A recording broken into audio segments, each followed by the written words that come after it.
for joining us as we end our annual celebration of Early Ed Month in Louisiana. My name is Dr. Libby Saunier, and I'm the Executive Director of the Louisiana Policy Institute for Children. I'm honored to welcome all of you to our virtual Child Care and the Economy breakfast briefing this morning. I'd like to take a moment to thank our title sponsor, Entergy. Simply put, Louisiana Early Ed Month 2024 would not be possible without their generous support. I'd also like to recognize and thank the Louisiana Association of Business and Industry for being our co-host on today's event. LABI works towards fostering a climate for economic growth through consistently championing the principles of free enterprise system, and we appreciate how they have made a focus on early care and education a key part of their platform. Early care and education is one of the essential services that forms the backbone of our nation's economy. Without safe, quality childcare and education for their children, parents simply cannot be full participants in the workforce. Lack of access to affordable, high-quality childcare is not only felt by working families, but it is also felt by our employers in the entire state and our economy.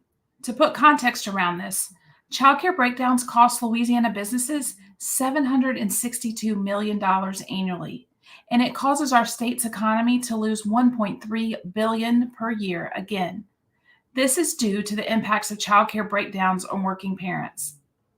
On today's briefing, you will hear from business and industry leaders on the importance of early care and education as it relates to Louisiana's workforce. During this morning's event and for the rest of the day today and the month, we invite you to share your participation on social media using the hashtag LA Early Ed Month. This month is coming to a close next week, but our work for Louisiana's youngest children is just beginning. I'd like to turn the mic over to Will Green, President of the Louisiana Association of Business and Industry. He will share a few remarks and introduce this morning's keynote speaker. Will? Thank you, Libby. We are excited to co-host this event with you today. As the leader of business and industry in Louisiana, LABI has been a long-standing partner in supporting early childhood investments because we know how critical it is for Louisiana's workforce. In fact, 2/3 of Louisiana's children have both of their parents or single parent in the workforce, meaning that many of our families rely on access to early childhood programs. And speaking as a working father myself, I can tell you how critical it was to have access to the Early Learning Center here in Baton Rouge, where both of my kids were fortunate to go. Actually, a personal story that just popped up last night. I was speaking with a friend, Lauren, who is her daughter is there now, and she ran into me with a smile and said that 2 teachers had come up to her that knows we're mutual friends, and these teachers had been at the Early Learning Center for, combined probably 30, 40 years and asked about my daughter, who is 10 years old now. And Lauren showed them a picture of Tatum, and she just said they beamed with pride.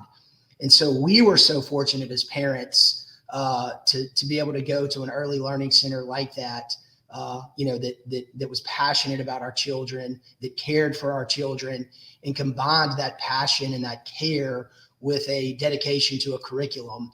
And to see our children jump started into kindergarten because of a program like that, because of the work that you all are doing, and because of bringing together groups and businesses and industries in months like this are so key. Because while we were blessed to know and to be able to connect the dots and find an early learning center, we know many aren't.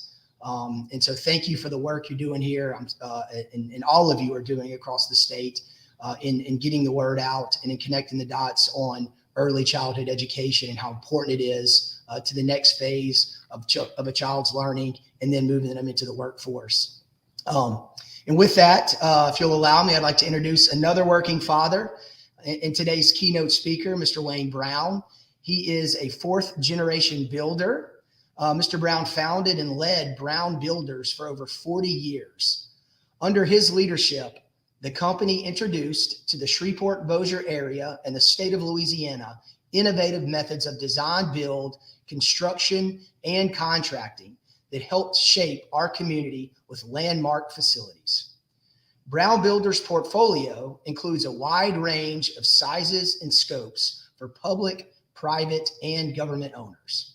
Wayne also partnered with his father and brother to develop over 2,500 single-family home lots in several complete neighborhoods that redefine the landscape of South Bossier City. For the past 10 years, while continuing to advise Brown Builders as the senior vice president, Wayne has focused his efforts on development of multifamily apartment complexes in Louisiana and 3 other states. Wayne's a registered professional engineer, a member of the Louisiana Engineering Society and the American Society of Civil Engineers. He's a member and past president of the local chapter of the Associated General Contractors of America. He is also a member of the Shreveport Bossier Committee of 100, chairman of the Louisiana Committee of 100, the LSU Board of Supervisors, and the Louisiana Early Child Business Roundtable. This year, Wayne was named Business Leader of the Year by the Shreveport Chamber of Commerce. He has been a board member for numerous nonprofit organizations in the Shreveport Bossier area and has received multiple awards for his service and his many contributions to the community and this state. Wayne and his wife Ellen have 4 daughters and sons-in-law with 17 grandchildren. Without further ado, it is my pleasure to turn today's program over to you, Mr. Wayne Brown.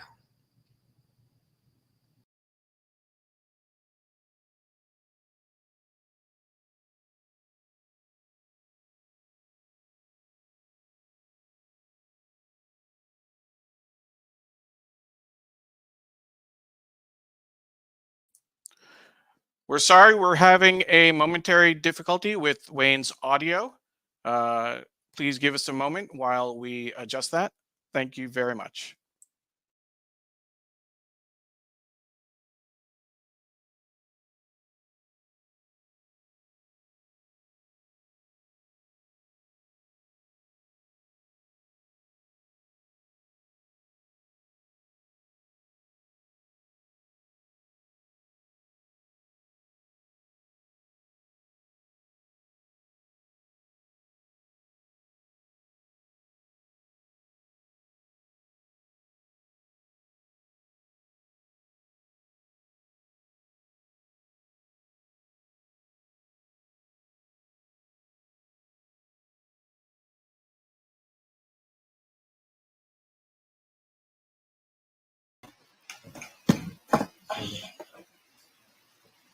Can you hear me now?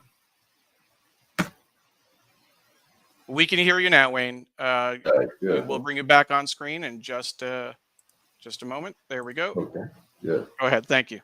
Okay, good morning, and thank you, Will, for your introduction, and thank you for your testimony. It's so important for us to understand the value of early childhood education.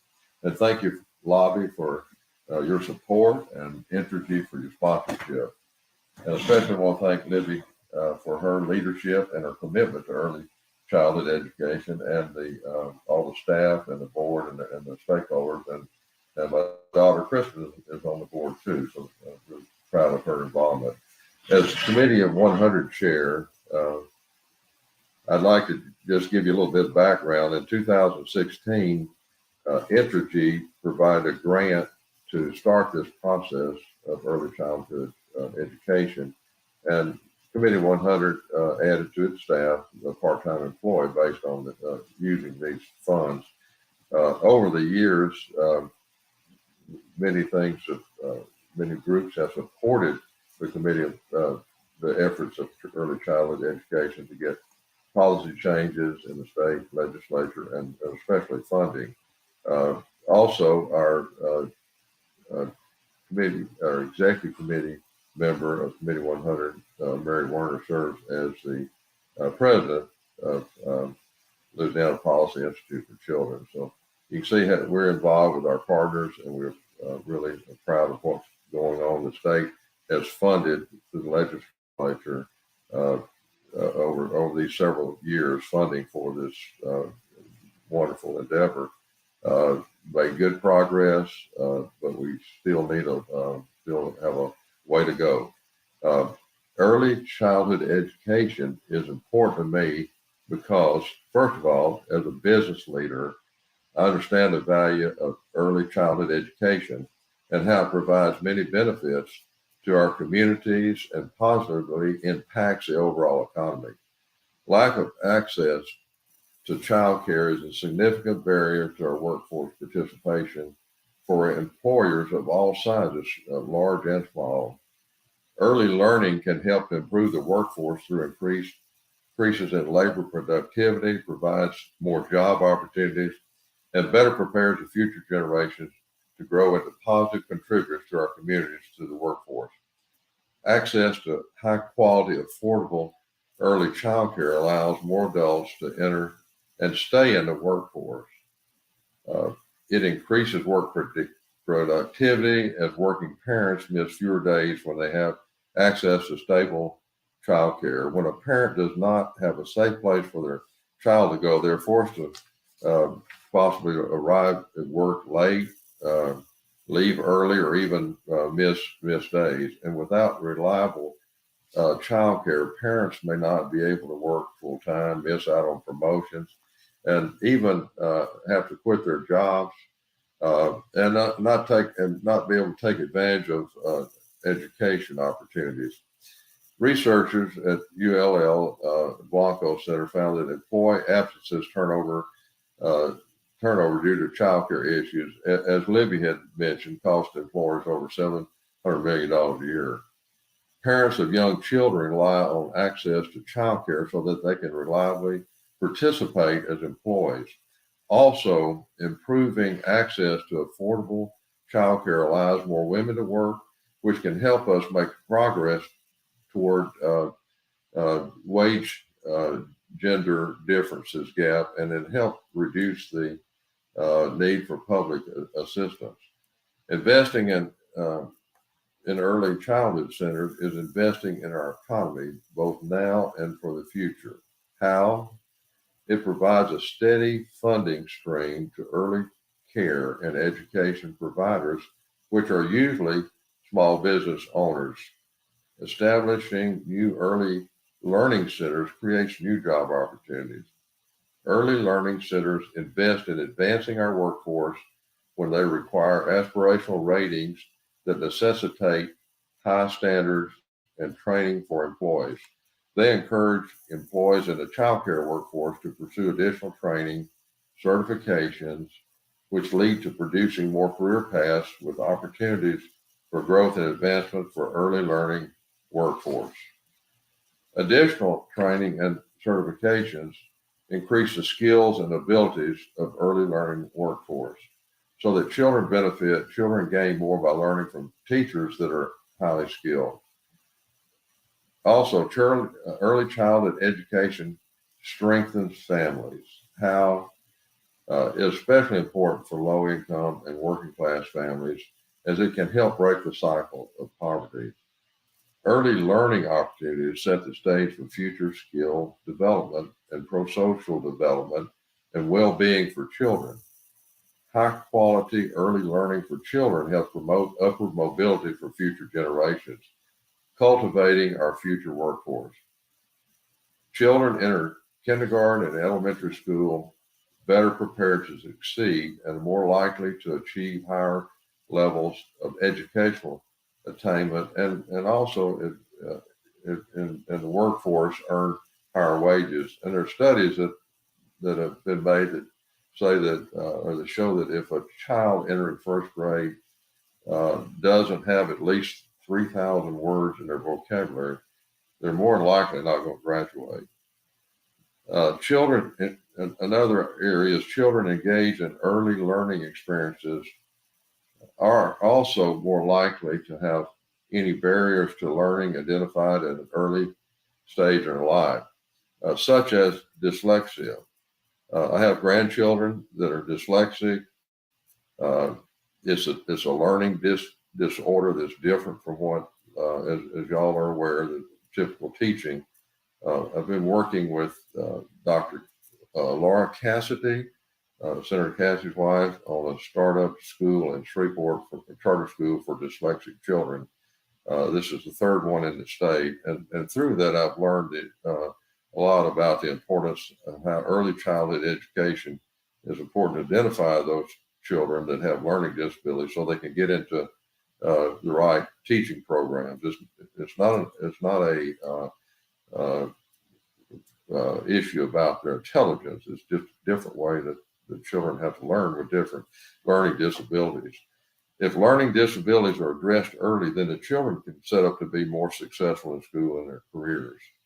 And early learning can disrupt the school to prison pipeline, as children without early learning experiences, they're already behind with their peers when they enter kindergarten and have to spend most of their life trying to catch up.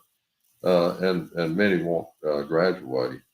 When children fail to catch up or fall further behind and struggle academically, they're much more likely to experience behavioral and social issues that can ultimately lead them to involvement in the juvenile court system. And if parents are involved in dealing with the issues with children, then that certainly affects their ability to hold a job and be productive.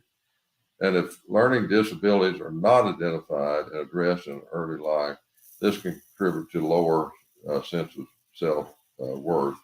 And even kids in school can call them dumb because they don't have the vocabulary, don't have the literacy skills.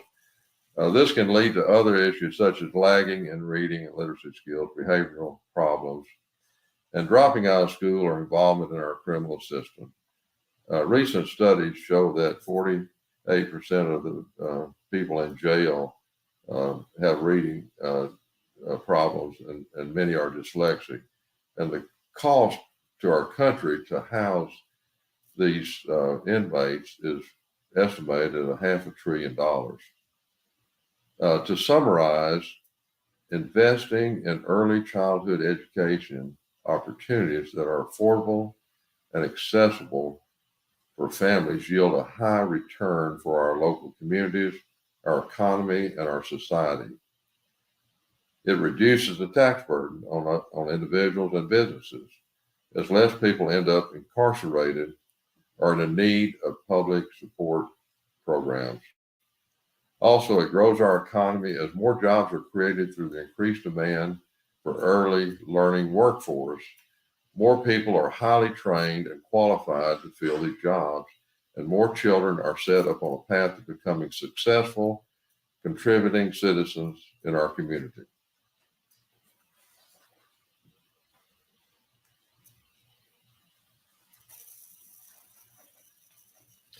Now it's my pleasure to turn over the program to Dr. Candace Weber, Partnership Director at Louisiana Policy Institute for Children, to moderate the next portion of today's event. Thank you. Thank you, Wayne. Thank you for joining us this morning and providing your insight and perspective as a business leader, community leader, father, and grandfather. We certainly appreciate your time and your remarks. So yes, now we will move into the panel discussion for this briefing. We have 4 dynamic business leaders here with us this morning. I'll give brief introductions and then we will jump right into the panel questions. So first, we are excited to have with us this morning Kristen Brown. She is the president and CEO of Brown Builders, and Kristen will be joining us from Bossier City, Louisiana. We also have Aaron Merchant. He's the senior director at the U.S. Chamber of Commerce Foundation. Aaron joins us from Charlotte, North Carolina. We have Neil Henry. He is the regional president of Citizens National Bank. Neil is joining us from Meridian, Mississippi. And then we are bringing back Will Green, president and CEO of the Louisiana Association of Business and Industry. So good morning to all of you and welcome. So the questions we have this morning are a combination of questions we've received in advance and just general questions that we ask of our business leaders. And because this is a virtual format, I will direct the questions to each of you. So you'll have a heads up when the question is coming and we can avoid that awkward pause on who's going to respond first and really just avoid more than one person trying to speak at the same time. So this first question is going to be for Neil and Kristen. It looks like we lost Kristen. She's been having some difficulties, so we'll try to get her back on. So Neil, this question is going to be directly to you. Right. And so how have you seen access or lack of access to early care and education impact your business or industry? I know you're leading an enterprise, so if you can kind of just share your thoughts around that. That's a great question, Candace. What I see is two different worlds. Businesses definitely feel the impact when employees can't work or can't come to work. When they can't come to work, obviously they can't perform, and that causes additional strain on a business. The lack of child care options or early child care and education is vital to the success of our states and our country. It's the backbone of our economy. The families that have access to early child care and education really thrive, and their children seem to blossom. The parents have successful careers, and the children become more self-sufficient at an early age. These parents obviously understand the importance of education, and the two primary focuses are literacy and attendance at an early age. Most of these parents are educated, so they know the importance of these two factors. If the child learns how to read well, understand what they're reading, and has the ability to comprehend it and communicate it at an early age, the gateway of their education is unlimited. When a family focuses on attendance and not missing school or not missing work, they'll grow into learning and knowing that it's important not to miss work, and it helps our workforce as well. The families that have the lack of access or limited access, they unfortunately seem to struggle. These struggles aren't just limited to that parent and their work performance, but it also impacts the child and their development early on, and these children seem to stay behind, unfortunately. So it definitely hinders the growth in literacy and affects attendance. For our organization, we try hard to operate lean and efficient. When an employee is struggling and missing work, obviously this, if this is limited to, lack of early care or options there, these are challenges that will affect their work performance. It'll affect the bank's work performance. And so when you're shorthanded, it causes strains and you can't work on all cylinders. Obviously, this can hurt your culture and can be future issues. Early child care, it helps break the cycle of poverty and will enhance a child's development and their education and ultimately decrease crime across the country. And I'm fortunate to be married to an educator and learn this through her a lot of ways. And I just want to make sure that education is vital to our success of our country.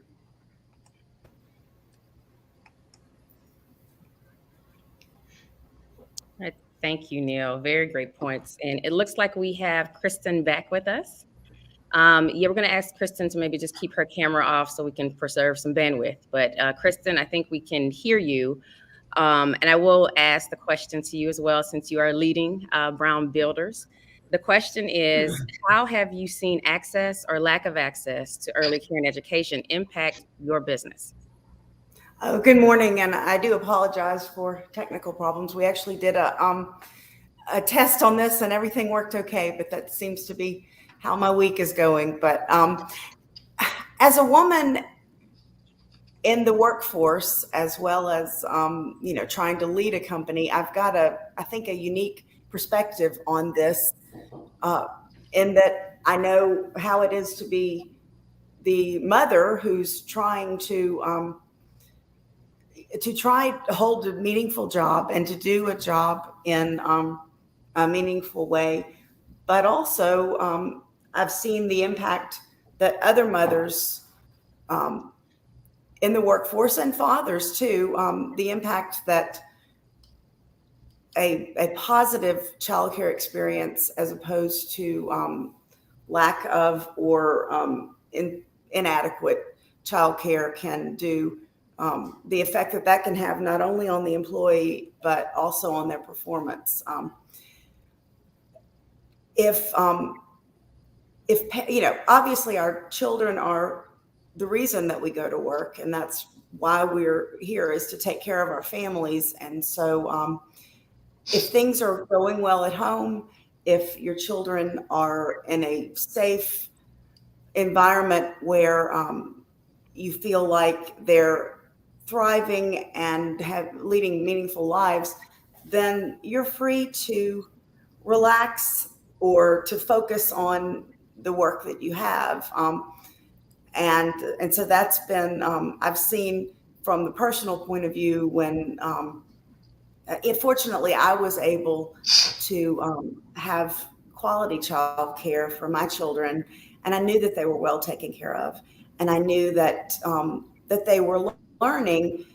You know, there's a certain amount of mom guilt when you go back into the workforce.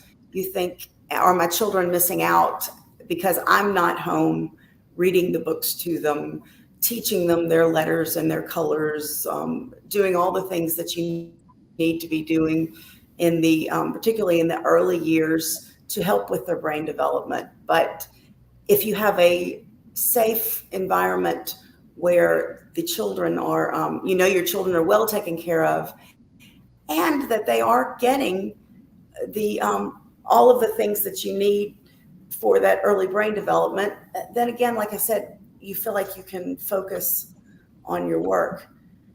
Then from an employer point of view, I hope that my own personal experience has allowed me to be a little more sympathetic with my employees, both the men and the women, because if things are going on at home, or you know, if they have a sick child, that you know, even if you have a good ECE program, if your child's sick, then someone has to take them out of that. They're not going to leave the child in a group environment. So it's, if you can have a situation, if you can be compassionate with your employees, then it works out better. But I've seen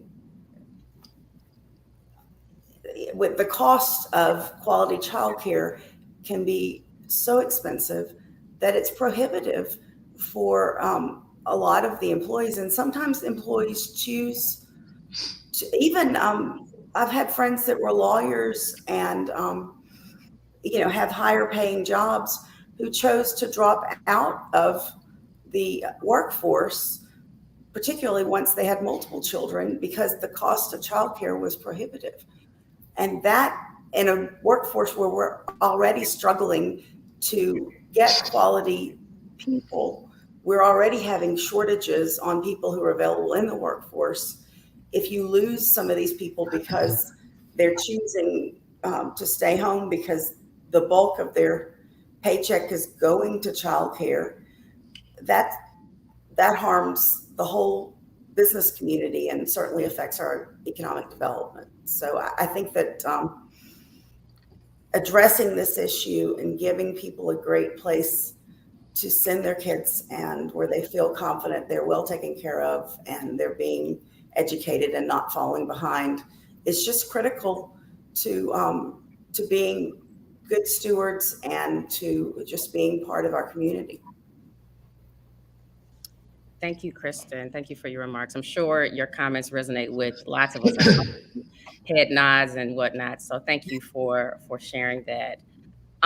This next question, Will, I'm going to come to you. And then Aaron, of course, please chime in if you have comments. So here's a question that comes up a lot.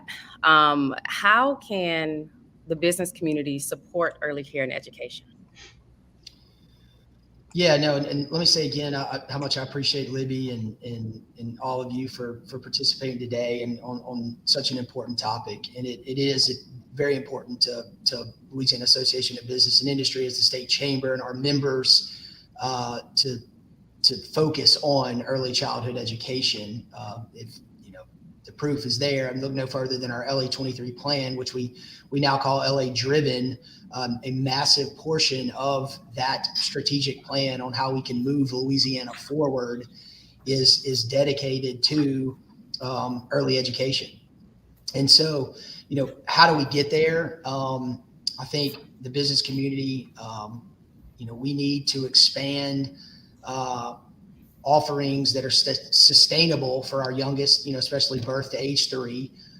We've got to make you know, a lot of the comments that have been mentioned today, I echo those. We've got to make childcare more affordable. in every community. And I say every community because we've got to, that includes expanding access to early child care, whether that's licensing, home-based family centers. Not everybody lives in Baton Rouge and New Orleans.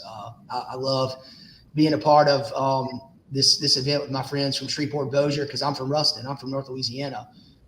Actually grew up outside of Ruston in a little town called Bernice.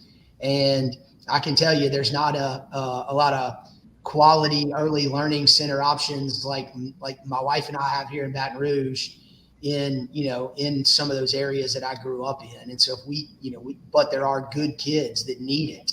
And so we need to ensure every child, every working parent, every parent has access to affordable, sustainable options and opportunities. And then let me make a plug for the Ready Louisiana Coalition. That coalition, I think it started around 2018 as a bipartisan statewide coalition it includes businesses, chambers, advocacy organizations, professionals that have come together to align on early education and workforce, and a lot of great policy. We've been a leader, in Louisiana on a lot of issues. And a lot of the reason is because of that, that coalition and that coming together. And then, businesses can focus better on, supporting their workforce, creating early child care centers, depending on the size of the business, on their campuses. I know a lot of hospitals have done that. A lot of big companies have done that. That's key there. But again, it's we are so dedicated and so committed to continuing the good policy work that this coalition has done. That the Policy Institute is doing to move our state forward and to help provide for our working parents, our early childhood, our birth to 5, so that we can jumpstart them into kindergarten, K-12, and then into higher ed. So again, thanks so much, and we stand ready at LABI to help any way we can. And then, Candace, when it comes to excuse me, when it comes to the more national scene, excuse me, little frog there. When you look at a national level, it's sort of a good news, bad news situation, in that the good news is that Louisiana is not alone in addressing this very complicated issue. Every state in the country is looking at different ways that they can support parents and providers and children. So the good news is you're not alone. The really good news is, I would be remiss if I didn't say that with Libby and Candace and the Policy Institute, y'all have some of the best in the nation at this, and so definitely lean on them as a resource. And like Will said, the power of the business community is in its voice and is in its sort of collective strength. And so, joining the state coalition is a great idea with the U.S. Chamber of Commerce Foundation.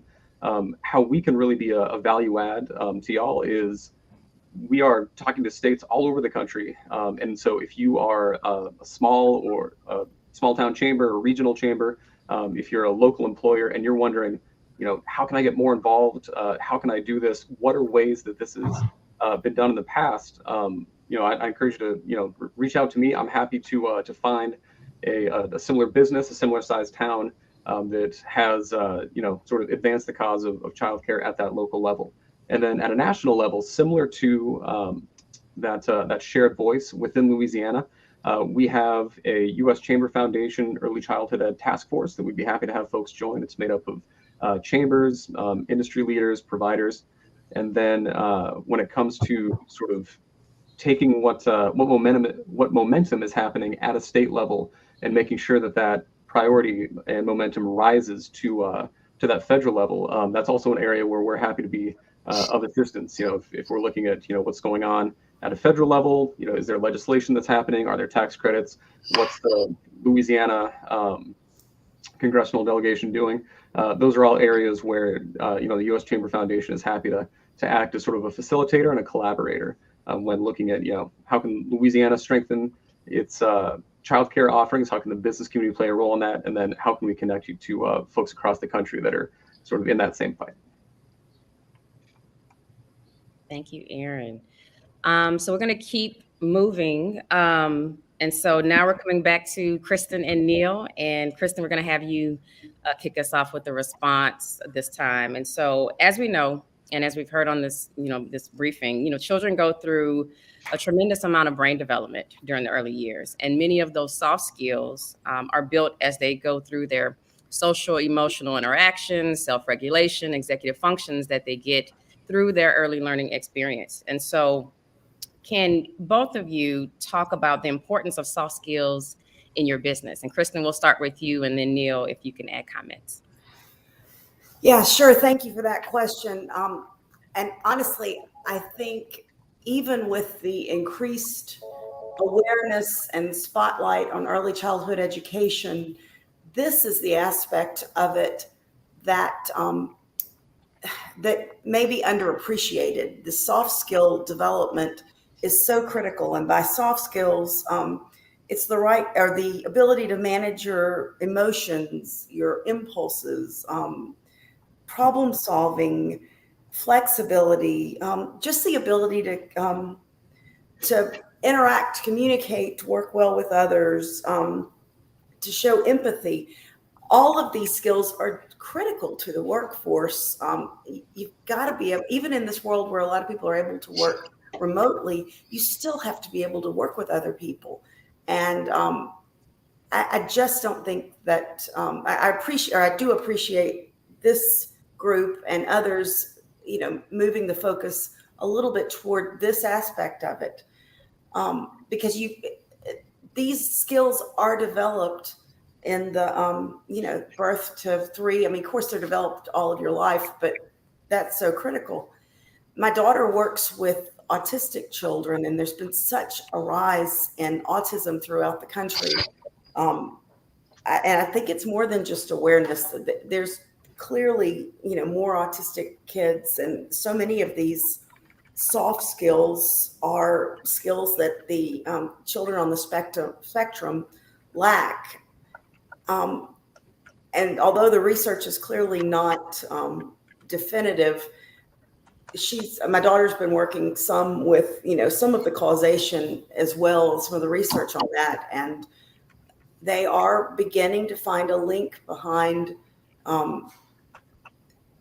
having parents in the workforce who may not have been able to work with them on a one-on-one basis. And some of these kids may have been, because their parents had to work, they may have been left on a couch in in some grandmother's home, probably not their grandmother, with 5 or 10 other children, because their parents couldn't afford to put them into an ECE quality childcare situation. So I think that this is an area that we really have got to keep the focus on and understand how important it is, because these skills are critical at every level, from laborers in the field. I have a construction company, and laborers in the field up through supervisors in the field, all the way up through the company. You have to have these soft skills, and they're developed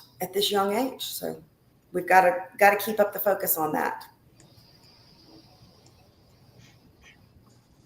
Yeah, I would just echo a lot of what was just recited by Kristen. Great points.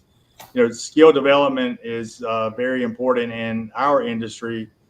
As a financial institution, it's important that we serve our customers and our community at a very high level and to stay ahead of our competition, basically because we all have the same products that we do sell. So service has to remain a priority. So these skills that we're talking about can obviously be enhanced with confidence, and early education will obviously impact this in a positive direction. Being able to manage emotions and have problem solving skills, this is something that's taught early on, and it's something that can be helpful as they grow into their professions. You think about how in our industry, if they're in front of a customer and they have the inability to control emotions or have problem solving skills, this will be a concern for our customers. So it's something that we try to make sure we really hone in on. We try hard to groom our future talent and encourage them to be flexible and adaptive. This is something that's things are ever changing in our world today, and you have to be ready. And we challenge them in many ways to ultimately get out of their comfort zones, because we want to see them grow. Taking initiative is encouraged, but this is something that's not taught as much anymore.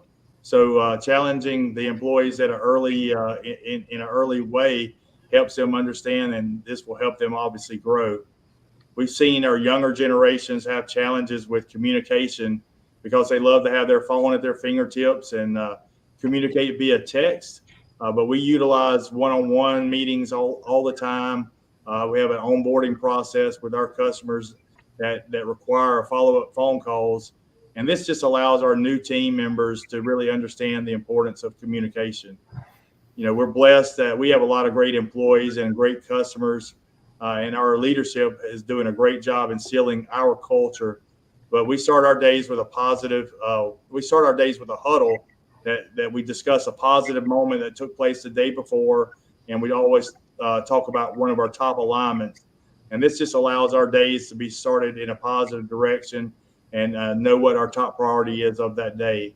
But ultimately, this will help us be resilient in the development of our talent and grow them in a positive direction. Thank you for those comments, both Kristen and Neil. Very insightful, especially given your background and experience in the industries that you're in. So thank you. So next question, I think we have time for one more question. To quote a Nobel Prize-winning economist, Dr. James Heckman, he says, "The best investment is in quality early childhood development from birth to 5 for children and their families." Dr. Heckman found that investing in early care and education yields a 13% return on investment, which we know is based on anticipated outcomes from a child's participation in a comprehensive, high-quality early care and education program that you guys have been alluding to. So, Aaron, this last question is for you. How can investments in early care and education impact the economy and the workforce? So at the U.S. Chamber Foundation, we always refer to the workforce of today and the workforce of tomorrow, and the ways in which investments in early childhood education benefit both. The U.S. Census Bureau said last year that I think it's 6 in 10 children will live within 10 miles of where they grew up. 8 in 10 will grow up within 100 miles of where they grow up. I have a 3-year-old. I feel like parents of young kids and also business leaders and industry leaders are always thinking 10, 15 years down the road. And so you invest in early childhood education in your states, in your communities now. That not only strengthens your immediate workforce, it allows people to not just enter the workforce, but stay there and thrive and grow. And also you're investing in the workforce in a very literal sense that will be your leaders in the next decade, 15 years. And so by prioritizing childcare now, by making sure that it's built into plans for growth and infrastructure and education at this moment, you're setting yourself up for success for generations to come. Thank you so much. I wanted to say thank you to this panel this morning. I mean, the insights that you guys have provided, I just feel like are just so valuable, especially as we think about the workforce and the economy. And so at this time, I'm going to turn it back over to Dr. LaBi Saunier to give closing remarks, and you all have a good morning. All right. Thank you so much, Candace. And thank you so much to all of our speakers today and our panelists. We really appreciate you. It was quite an esteemed panel that we had this morning. And so thank you so much. And thank you to everyone who took time out of their busy schedule to join us for today's program and the subsequent discussion. It is my pleasure as we begin our last week of Early Ed Month to say, we have a long way to go, Louisiana. We have made critical investments in our state. If we think about last legislative session of $52 million, the largest single investment we've ever seen in the child care assistance program at the state level, we know that that is a drop in the bucket. And while we're immensely grateful for that, we know that we have thousands of children that are on the wait list and still need to have access to quality early care and education. And with business leaders like we had today, we know that that can be a reality for the state of Louisiana. And so again, I want to extend one final thank you to all of our partners, our sponsors, our hosts, business leaders, legislators, media partners, parents, childcare providers, and supporters. You made this month possible, and that is no small task. We at the Louisiana Policy Institute are incredibly grateful. I also want to take a moment to thank our team at the Louisiana Policy Institute for Children. This by no place ever is a one-woman show. It is a multi-woman show at the Louisiana Policy Institute for Children, and we want to say thank you. Let's remember to continue the passion and the fervor for early care and education sector displayed this week, this month, this year. And to learn more about early care and education in Louisiana and how to support all of our efforts, please visit us at policyinstitutela.org. Again, thank you for being with us. And as we close out Louisiana's Early Ed Month next week, please help us post and make sure that people understand the importance of early care and education, not just on the workforce of today, but also on the workforce of tomorrow, and that this is an economic issue for the state of Louisiana. Thank you.